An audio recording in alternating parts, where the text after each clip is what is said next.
عمرو یار گدے پر سوار ملک شام کے ایک سرحدی شہر ردات سے گزر رہا تھا کہ اچانک چار گھڑ سوار گھوڑے دوڑاتے ہوئے اس کے قریب آ کر رک گئے۔ ملک شام کے بادشاہ کا چونکہ حکم تھا کہ ملک شام میں سوائے بادشاہ اور شاہی فوج کے کوئی اور گھوڑے پر سوار نہیں ہو سکتا تھا، اس لیے وہاں بڑے سے بڑا رئیس آدمی بھی گھوڑے کی سواری نہ کرتا تھا، اس لیے وہاں سواری کے لیے گدے کو استعمال کیا جاتا تھا۔ عمرو یار جب ملک شام پہنچا تو اسے بھی وہاں مجبوراً گدے کی سواری کرنا پڑی، اور اس وقت وہ گدے پر سوار ایک آدمی سے ملنے جا رہا تھا کہ گھڑ سوار اس کے قریب آ کر رک گئے۔ عمرو یار سمجھ گیا کہ یہ شاہی فوج کے سوار ہی ہو سکتے ہیں، اس لیے اس نے بھی گدے کو روک لیا۔ کون ہو تم، کہاں سے آئے ہو؟ ایک گھڑ سوار نے بڑے سخت لہجے میں عمرو سے مخاطب ہو کر کہا۔ میرا نام خواجہ عمرو ہے اور میں ایک اسلامی ملک سے آیا ہوں، عمرو نے جواب دیا۔ تم ہمیں تو شکل سے ہی ڈاکو لگ رہے ہو، اس لیے چلو تمہیں بادشاہ کے سامنے پیش کیا جائے گا، اسی گھڑ سوار نے پہلے سے بھی زیادہ سخت لہجے میں کہا۔ ٹھیک ہے، مجھے کیا اعتراض ہے، چلو، خواجہ عمرو نے الٹا خوش ہو کر کہا، کیونکہ وہ تو چاہتا تھا کہ اسے بادشاہ کے سامنے پیش کر دیا جائے، کیونکہ اسے یقین تھا کہ بادشاہ کو جب اس کے بارے میں معلوم ہوگا تو وہ لازماً اس کی زیادہ عزت کرے گا۔ اس لیے عمرو واقعی اپنی رضامندی سے ان کے ساتھ چل پڑا۔ کافی دیر بعد گھڑ سواروں نے اسے رکنے کا اشارہ کیا اور پھر وہ چاروں بھی گھوڑوں سے اتر آئے۔ تم بھی نیچے اترو، اسی گھڑ سوار نے اسی طرح سخت لہجے میں کہا جو اس سے پہلے بات چیت کر رہا تھا، اور عمرو گدھے سے نیچے اتر آیا۔ سالار سلام، اسے لے جا کر بند کر دو، اسی آدمی نے اپنے ایک آدمی سے کہا، وہ شاید ان کا سردار تھا۔ ارے کہاں بند کرنا چاہتے ہو؟ تم تو مجھے بادشاہ کے پاس لے جا رہے تھے، عمرو نے چونک کر کہا۔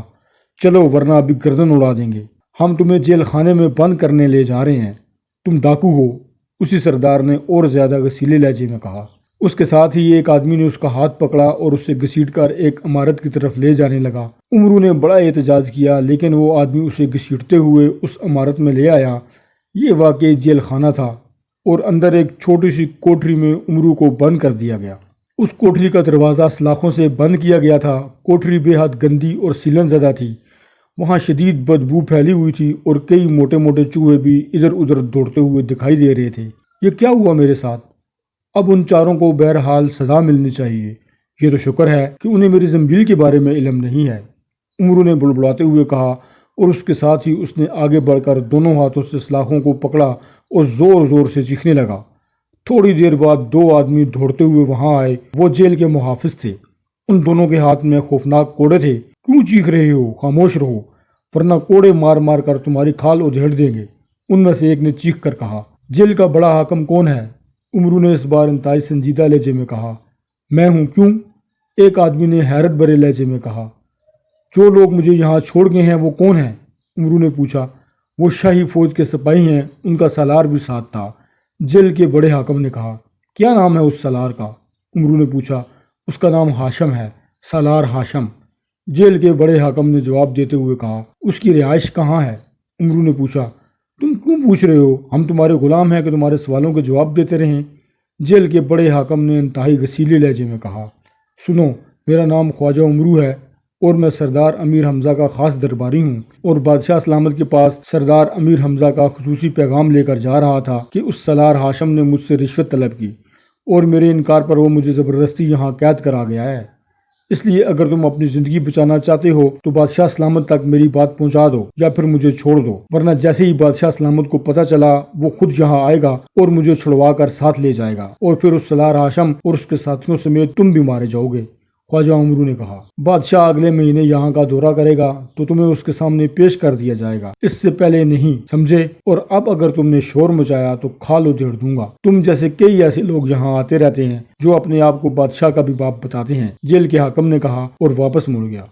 اس کا ساتھی بھی اس کے پیچھے چلا گیا تو عمرو نے اب خود ہی کچھ کرنے کا فیصلہ کر لیا۔ اس نے زنبیل میں سے چادر سلیمانی نکال کر اوڑھ لی اور ایک بار پھر زور زور سے چیخیں مارنا شروع کر دیں۔ کچھ دیر بعد وہ حاکم اور اس کا ساتھی دونوں غصے سے چیختے ہوئے وہاں پہنچے، اور وہ ساتھ ساتھ غصے میں ہوا میں کوڑے بھی چٹکھاتے ہوئے آ رہے تھے، لیکن جب وہ کوٹری کے سامنے پہنچے تو بے اختیار ٹھٹک کر رک گئے۔ ان کے چہروں پر انتہائی حیرت کے تاثرات ابھر آئے تھے، کیونکہ کوٹری کا تالا باہر لگا ہوا تھا اور دروازہ بند تھا، لیکن کوٹری انہیں خالی نظر آ رہی تھی۔ کیونکہ عمرو نے چادر سلیمانی اوڑھ لی تھی اس لیے وہ ان کی نظروں سے غائب ہو گیا تھا۔ ارے یہ کیا ہوا؟ یہ کہاں چلا گیا اور کیسے؟ حاکم نے انتہائی حیرت بھرے لہجے میں کہا۔ اس کے ساتھ ہی اس نے کمر سے بندھا ہوا چابیوں کا گچھا نکالا اور پھر ایک چابی کی مدد سے اس نے تالا کھول کر کنڈا ہٹایا اور پھر دروازہ کھول کر وہ دونوں اندر داخل ہوئے ہی تھے کہ عمرو یار جس نے چادر سلیمانی اوڑھ رکھی تھی خاموشی سے چلتا ہوا کھلے دروازے سے باہر نکلا اور اسی طرح چلتا ہوا وہ اس جیل خانے کی عمارت سے باہر آ گیا، لیکن باہر آنے کے باوجود اس نے چادر سلیمانی نہ اتاری، بلکہ اسی طرح وہ چادر سلیمانی اوڑھے ہوئے چلتا رہا۔ اس کا رخ شاہی محل کی طرف تھا جس کے گنبد اسے دور سے دکھائی دے رہے تھے۔ تھوڑی دیر کے بعد وہ شاہی محل کے بڑے دروازے پر پہنچ گیا۔ اس نے دیکھا کہ وہاں بہت سے لوگ آ جا رہے تھے جو اپنی شکلوں سے حکیم دکھائی دے رہے تھے۔ خواجہ عمرو نے ایک طرف رک کر چادر سلیمانی اتاری اور اسے زنبیل میں ڈال کر آگے بڑھا۔ رک جاؤ، کون ہو تم؟ ایک دربان نے اسے روکتے ہوئے کہا۔ یہاں کیا ہوا ہے؟ یہ حکیم کیوں آ جا رہے ہیں؟ عمرو نے کہا۔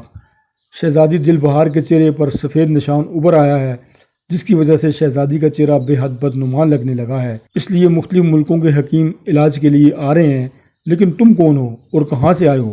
دربان نے اسے ساری تفصیل بتاتے ہوئے کہا۔ میں سردار امیر حمزہ کا درباری حکیم ہوں، میرا نام خواجہ عمرو ہے اور میں شہزادی کی بیماری کا علاج کر سکتا ہوں۔ عمرو نے کہا تو دربان نے فوراً اس کے بارے میں اطلاع اندر بھجوا دی، جس پر بادشاہ سلامت نے اسے بلوا لیا اور اسے حکم دیا کہ جب دوسرے حکیم نا امید ہو کر واپس چلے جائیں تو خواجہ عمرو کو پیش کیا جائے۔ اس لیے خواجہ عمرو کو ایک علیحدہ کمرے میں بٹھا دیا گیا۔ خواجہ عمرو نے زنبیل میں سے بولنے والی گڑیا نکالی اور اس کے سر پر انگوٹھا رکھ کر دبایا تو گڑیا کی آنکھیں انسانوں جیسی ہو گئیں۔ بولنے والی گڑیا، مجھے بتاؤ کہ شہزادی دل بہار کو کیا بیماری ہے اور اس کا کیا علاج ہے؟ عمرو نے کہا۔ خواجہ عمرو کو بتایا جاتا ہے کہ شہزادی کو برس کی بیماری ہے جس کا علاج ایک پھول ہے جو ملک بصرہ کے نواحی علاقے میں واقع ایک ویران باغ میں موجود ہے۔ اس پھول کا رنگ سرخ ہے اور اس کے اندر سنہری رنگ کی لکیریں ہیں۔ اس پھول کے کھانے سے شہزادی کی بیماری دور ہو سکتی ہے، لیکن یہ پھول صرف وہی دیکھ سکتا ہے جس کی آنکھیں بند ہوں اور وہ گدے کو اڑاتا ہوا اور خود بھی اڑتا ہوا اس باغ میں جا کر اتر جائے۔ بولنے والی گڑیا نے کہا، یہ کیسے ہو سکتا ہے؟ گدہ کیسے اڑ سکتا ہے اور پھر آنکھیں بند ہوں تو کیسے باغ نظر آ سکتا ہے؟ عمرو یار نے حیران ہو کر کہا، گدے کو اڑانے والی دوا کھلا دو، لیکن اس کی کمر پر لگام باندھ دو اور خود اڑنے والی جوتیاں پہن لو، آنکھوں پر پٹیاں باندھ لو، ایک ہاتھ سے گدے کی باگیں پکڑ لو اور دوسرے ہاتھ میں کالا موتی پکڑ لو۔ اس کالے موتی کو حکم دو، وہ خود بخود تمہیں اور گدے کو اس باغ میں لے جا کر اتار دے گا اور تم پھول حاصل کر کے اسی طرح واپس آ جانا۔ بولنے والی گڑیا نے کہا اور اس کے ساتھ ہی اس کی آنکھیں دوبارہ پہلے جیسی ہو گئیں تو عمرو یار نے اسے زنبیل میں ڈال دیا۔ تھوڑی دیر بعد اسے اس کمرے میں بلایا گیا جہاں شہزادی موجود تھی۔ شہزادی کے ایک گال پر آنکھ سے نیچے اور منہ تک اور دوسری طرف کان تک سفید نشان تھا جو واقعی بے حد برا لگ رہا تھا۔ عمرو یار نے جب اپنا اصل تعارف بادشاہ سے کرایا تو بادشاہ بے حد خوش ہوا کیونکہ اس نے عمرو کے کارنامے سن رکھے تھے، اس لیے اس نے فوراً ہی خزانے دار کو بلا کر عمرو کو 10 تھیلیاں اشرفیوں سے بھری ہوئی تھیں اور ساتھ ہی وعدہ کیا کہ اگر شہزادی صحت یاب ہو گئی تو ایسی 100 تھیلیاں اور دے گا۔ عمرو یار انعام پا کر بے حد خوش ہوا، لیکن اس نے سالار ہاشم اور اس کے جیل خانے کے بارے میں بھی بادشاہ کو بتا دیا تو بادشاہ نے فوراً اس سالار ہاشم اور جیل کے حاکم کو بلایا اور اس کے ساتھ ہی اس نے انہیں موت کی سزا دینے کا بھی اعلان کر دیا۔ وہ بیچارے موت کے خوف سے تھر تھر کانپنے لگے۔ ان کے وہم و گمان میں بھی شاید نہ تھا کہ خواجہ عمرو اتنا بڑا آدمی ہوگا۔ جب خواجہ عمرو نے ان کی حالت دیکھی تو اس نے نہ صرف انہیں معاف کر دیا بلکہ بادشاہ سے بھی سفارش کی کہ انہیں چھوڑ دیا جائے، اور بادشاہ نے اس کی بات مان لی۔ وہ سب خواجہ عمرو کے پیروں میں گر پڑے۔ عمرو نے کہا کہ اسے اس کا گدھا واپس کیا جائے تو تھوڑی دیر بعد ہی اس کا گدھا وہاں لایا گیا۔ عمرو نے گھوڑے کی لگامیں منگوائیں اور گدھے کے پیڑ سے باندھ کر وہ گدھے کو لے کر محل سے باہر آیا اور ویران علاقے میں پہنچ کر اس نے زنبیل میں سے اڑنے والی دوا نکالی اور گدھے کا منہ کھول کر اس نے چند قطرے گدھے کے حلق میں ڈال دیے۔ اس کے ساتھ ہی اس نے بڑی سی لیکن پتلی پٹی نکال کر اپنی آنکھوں پر باندھ لی اور پھر اپنی جوتیاں اتار کر اس نے زنبیل میں ڈالیں اور جادو کی جوتیاں نکال کر پہن لی۔ پھر اس نے زنبیل میں سے سیاہ موتی نکال کر اسے ایک ہاتھ میں پکڑ لیا۔ سیاہ موتی مجھے اور میرے گدھے کو ملک بصرہ کے ویران باغ میں لے جا کر اتار دو، عمرو نے کہا، اور اس کے ساتھ ہی اس نے لگام کھینچی تو گدھا ڈھینچو ڈھینچو کرتا ہوا فضا میں اڑنے لگا۔ ساتھ ہی خواجہ عمرو بھی جادو کی جوتیوں کی وجہ سے اڑنے لگا۔ اسے نظر تو کچھ نہ آ رہا تھا لیکن کالا موتی اس نے ایک ہاتھ میں پکڑ رکھا تھا، اس لیے اسے یقین تھا کہ وہ باغ میں صحیح سلامت اتر جائے گا۔ گدھا مسلسل ڈھینچو ڈھینچو کر رہا تھا لیکن بہرحال وہ کسی پرندے کی طرح اڑا چلا جا رہا تھا۔ کافی دیر بعد اس کا رخ نیچے کی طرف ہوا تو عمرو بھی باغ موڑے اس کے پیچھے نیچے اترنے لگا۔ اور جب اس کے پیر زمین پر لگے تو اس نے باغ چھوڑ دی اور جلدی سے آنکھوں سے پٹی ہٹائی تو اس نے دیکھا کہ وہ واقعی ایک ویران باغ میں موجود تھا اور اس باغ کے درمیان ایک سرخ رنگ کا بڑا سا پھول موجود تھا جس پر سنہری رنگ کی لکیریں تھیں۔ اس نے آگے بڑھ کر پھول توڑ لیا اور اسے زنبیل میں ڈال کر اس نے ایک بار پھر پہلے کی طرح باقاعدہ اڑنے کی تیاری کی، آنکھوں پر پٹی باندھی اور کالے موتی سے کہا کہ اسے اور اس کے گدے کو شاہی محل کے قریب کسی ویران جگہ پر اتار دے، اور ایک بار پھر وہ گدے سمیت ہوا میں اڑتا ہوا واپس شاہی محل کے قریب آ کر اتر گیا۔